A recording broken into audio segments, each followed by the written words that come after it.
Welcome to RandPaul2010.com. I'm glad you could come today. Hope you're having a good Memorial Day with your family.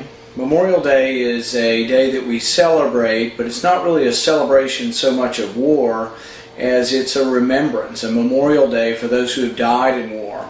America has never really glorified war. We've gone to war reluctantly. We have been reluctant warriors, and when we had to go to war, we went to war.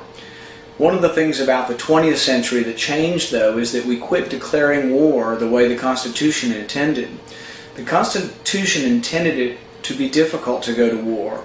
It intended that the country would be unified and go to war only with reluctance, only when we had to, that we would fight under the American flag, not the United Nations emblem or the United Nations symbols, but for America. We've kind of gone down a slippery slope away from that, where we now go to war willy-nilly without a unified nation. I'm reminded of Pat Buchanan's book when he wrote about World War II and World War I recently, and he talked about the way in World War I, when the discussions were going on, that friends came up to Churchill, and Churchill was gleeful and ecstatic about the prospects of war.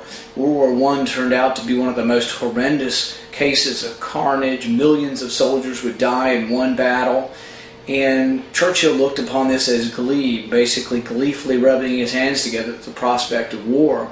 The Prime Minister at the time was H.H. Asquith, and when he's described in Pat Buchanan's book, he is described as looking ashen and looking struck, and in conversations with both his families and friends that he was deeply troubled by the prospect of war. Now, we do on occasion have to go to war, but that's the kind of leadership you want, someone who's deeply troubled by war and would only go to war as a last resort. I tell people in my speeches that if I'm ever elected to office, the most important vote I will ever cross my desk or that I will ever have to participate in is a declaration of war. I will fight to my utmost to make sure that we always do it in a constitutional way and that there's up or down vote on declaration of war. And I will treat it as if I'm sending my kids to war.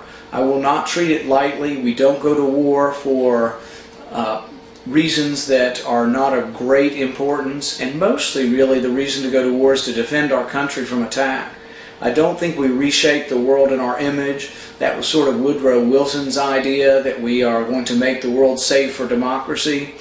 Well, that even ignores the question that we're not a democracy. We're supposed to be a constitutional republic. So if we don't even understand the difference between democracy and a constitutional republic, do we really think it's our obligation to be instructing the rest of the world on what freedom is? I think we lead by example. We're the shining light, and we should lead by that example. I hope on this Memorial Day you'll think about the soldiers who did give their life for the shining example of American freedom, and that we work our very best together to try to not have war in the future. Thank you for visiting RandPaul2010.com.